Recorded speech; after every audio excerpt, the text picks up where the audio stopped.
नमस्कार, आप देख रहे हैं जनाधिकार टीवी न्यूज़, जनता की आवाज़। तो आइए डालते हैं कुछ खास खबर की तरफ नज़र।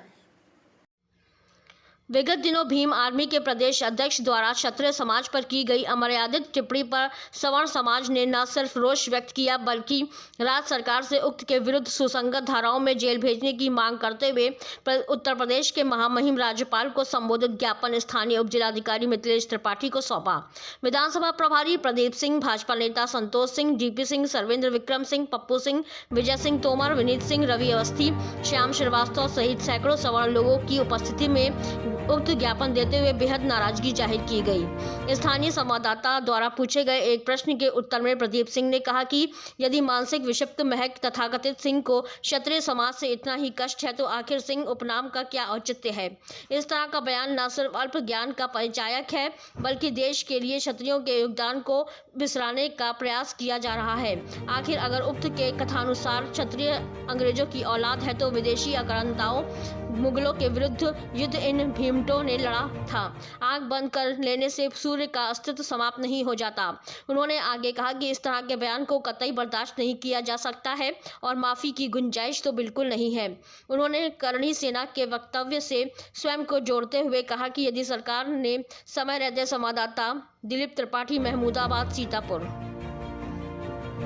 जय भवानी, जय भवानी, जय करणी सेना, जय करणी सेना, जय करणी सेना, जय करणी सेना। आदरणीय उपस्थित बंधुओं, करणी सेना के सभी नवनिहाल लोगों, आप सबको हम अपनी अंजनी कुमार सिंह, जिला प्रवक्ता भारतीय करणी सेना, अपनी ओर से और अपने क्षेत्र की ओर से आप सभी को इस कार्यक्रम में आने के लिए धन्यवाद देता हूँ, साधुवाद देता हूँ। आप लोगों का वंदन करता हूँ, अभिनंदन करता हूँ, एवं नमन करता हूँ।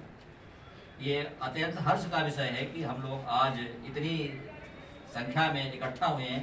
कब नहीं है, जो चीज कीमती होती है वो हमेशा कम होती है।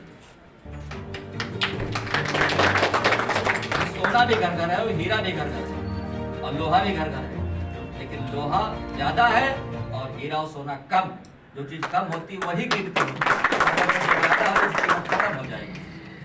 और अंत में हम करणी सेना के सिपाहियों से कहना चाहेंगे कि आप लोग अपनी कमर दुरुस्त रखिए, अपना मन मस्तिष्क साफ रखिए। आप अपने सामान्य परिवेश जो हमारे क्षत्रियों के कर्म हैं उनको आप लोग अपनाइए। मांस भक्षण, मदिरा भक्षण, दुराचार, व्यभिचार, अनाचार, दुराचार, इस सब से दूर रहिए। क्योंकि हम लोग राम के वंशज हैं, कृष्ण के वंशज हैं, तो राम के वंशज में राम का एक गुण तो होने चाहिए, कृष्ण के वंशज में कृष्ण का एक गुण तो होने चाहिए। हमें गंदी नाली का पानी कहाँ से आ गया? हम गंगा हैं, हम पावन हैं। हमारा आदर्श लेकर के हमारा चरित्र हमारे पूर्वजों का अनुकरण करता है समाज। राम के चरित्र का अनुकरण करता है पूरा समाज, कृष्ण के चरित्र का अनुकरण करता है पूरा समाज। तो उनके हम लोग वंश भी हैं और अंश भी हैं। ईश्वर अंश, जीव अविनाशी। और हम लोग भगवान राम का और कृष्ण का वंश भी हैं और अंश भी हैं। हम लोग तो वंश भी हैं।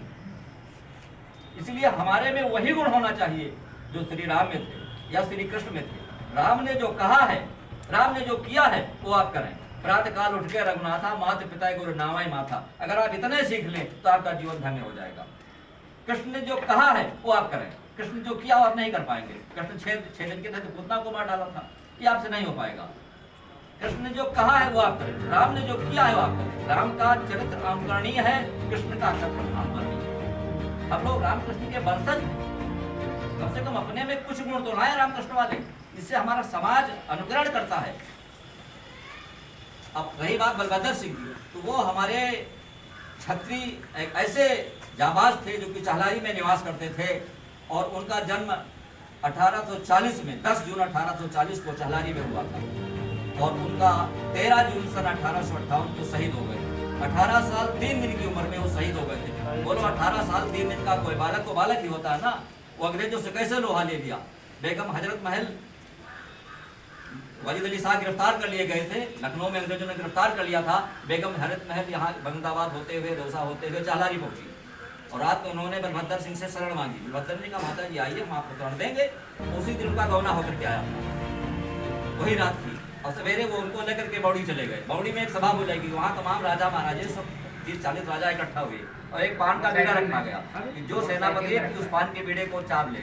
दिन भर विचार विमर्श होता रहा, लेकिन कोई भी क्षत्रिय राजा उस बीड़े को चबा नहीं की हिम्मत नहीं कर सका, क्योंकि अंग्रेज लोग उस समय आतंकवादी होते थे। अंग्रेज लोगों से मुकाबला करना मुश्किल का काम था, इसलिए कोई राजा सुबेर में पड़ गए और कोई उस बीड़े को चाप नहीं सका।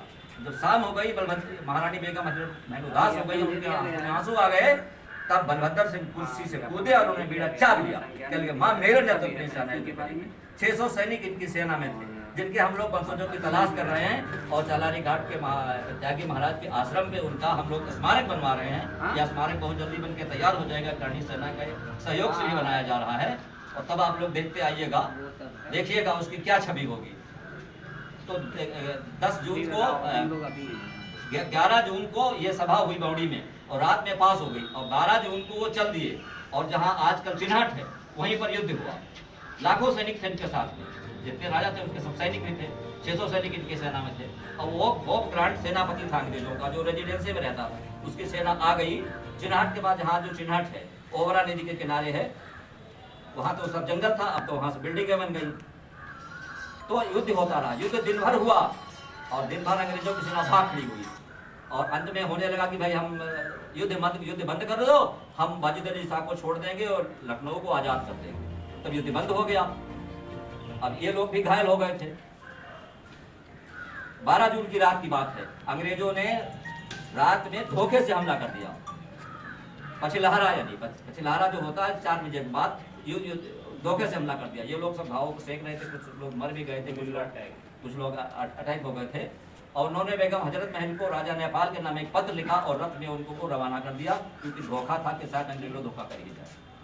अगर बेगम हजरत महल को पकड़ लेते तो पूरी लड़ाई बेकार हो जाती। एक ऐसा क्षत्रिय जो मुस्लिम समाज के लिए जान दे दिया, मुस्लिम समाज के हिंदू के और क्या मिसाल मिलेगी इससे ज्यादा। हमारे लोगों ने, क्षत्रिय लोगों ने एक मुस्लिम समाज की महिला के लिए जान दिया, इससे अधिक मिसाल और हिंदू मुस्लिम की एकता की क्या मिलेगी? आप लोग को क्या चाहिए? मुस्लिम समाज को हमारा ऋणी होना चाहिए।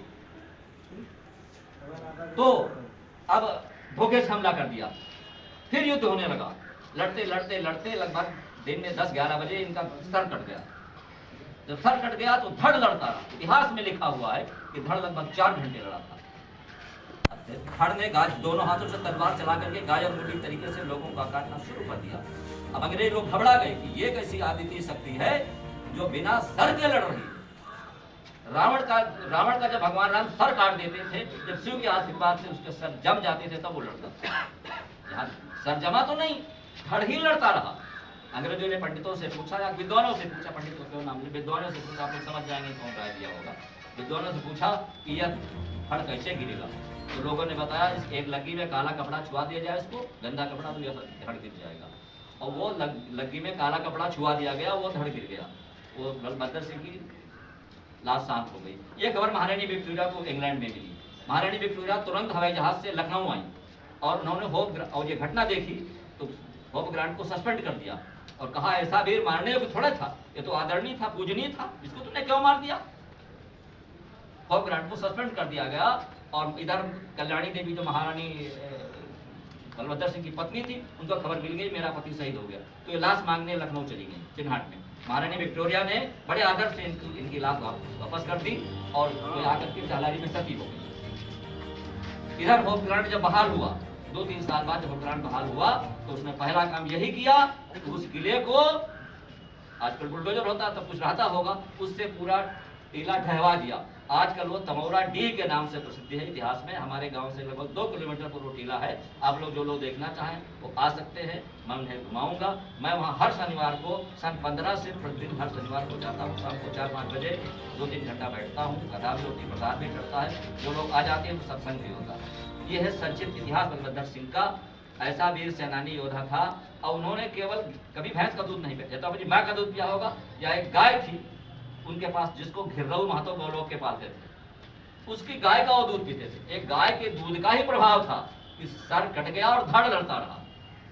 कोई वो बलिदानी नहीं थे, वो केवल वो गाय के दूध का प्रभाव था। गाय का दूध उन्होंने जीवन भर पिया था, भैंस का दूध नहीं पिया था, न डिब्बे का दूध पिया था, केवल अपनी माँ का दूध और गाय का दूध पिया था। उस दूध का ही प्रभाव था, इनका सर कट गया और धड़ लड़ता। तो बताते हैं इंग्लैंड में राजा, हाँ, इंग्लैंड में महारानी विक्टोरिया इनका फोटो ले गई और संगमरमर की प्रतिभा वहां आज भी बकिंगम पैलेस है, जैसे हमारे यहाँ संसद सभा होती है, वहाँ जो है जहाँ से शासन होता है उसका नाम बकिंगम पैलेस है। बकिंगम पैलेस के पास इतनी ऊंची प्रतिमा बनी है जितना ऊंचा मोबाइल का टावर होता है, 40 मीटर ऊंची प्रतिमा आज भी बकिंगम पैलेस में बनी हुई है। और 10 जून और 13 जून को जिलाधिकारी लखनऊ, जहाँ चिन्हाट में उनकी समाधि बनी हुई है, वहाँ पर समाधि में सरकारी नियम है, यहाँ पर वो दीपक जलाते हैं और उनकी जन्मतिथि मनाते हैं, पुण्यतिथि मनाई जाती है। ये साथियों बलभद्र सिंह का संक्षिप्त इतिहास है। पूरा इतिहास अगर आपको जानना हो तो आप हमारे पास हमसे संपर्क करिए। इनका पूरा इतिहास हमारे पास, पूरा जीवन चरित्र है हमारे पास। इसके साथ ही करणी सेना, हम लोग करणी सेना माने क्या होता है? करणी माने करो, कुछ भी करो, समाज के लिए जो उचित हो करो। करणी सेना का उद्देश्य क्या है? जो गरीब हो, शोषित हो, जो किसी को सता रहा हो, किसी भी जाति का हो, उसको अगर उसको कोई सता रहा तो उसकी करणी सेना निस्वार्थ मदद करती है। करणी सेना का उद्देश्य है। और अगर अपने क्षत्रिय समाज को सता रहा तो उसकी तो करेगी ही करेगी। लेकिन अगर कोई अन्य समाज का भी व्यक्ति है, बैकवर्ड समाज का व्यक्ति है, कोई शेड्यूल कास्ट का व्यक्ति है, कोई अन्य धर्म का व्यक्ति है, अन्य समुदाय का व्यक्ति है, अगर उसको भी कोई सता रहा है, कोई सरकारी कर्मचारी सता रहा हो, चाहे कोई समाज सता रहा हो, चाहे कोई भी सता रहा हो, उसकी अगर वो करणी सेना के समक्ष सहायता मांगने आता है तो करणी सेना का उद्देश्य है कि निस्वार्थ सेवा करती है और करती भी है।